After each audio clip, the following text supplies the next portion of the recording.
If you are looking to evaluate a clothing supplier, a factory, a manufacturer based on the catalog, the images they have on their website, you are making a very big mistake. If you are looking to evaluate a clothing supplier, evaluate them on what they do best. They manufacture, they produce. You need to evaluate based on the physical quality of the goods. You need to evaluate them based on team members they have in their team. What are the services they have? What are the different people they have on their payroll?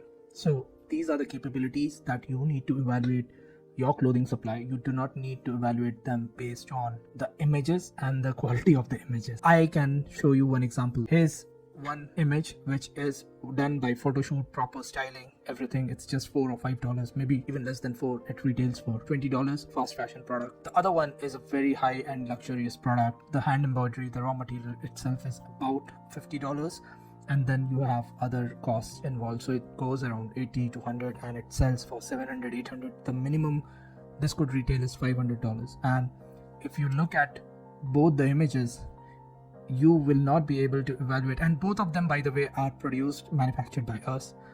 We have done both of them, so our capability is as good as that $500 product and also that $4 product. Now if you were to evaluate these two products and you were to evaluate us, would you evaluate us as if we showed you the one on the right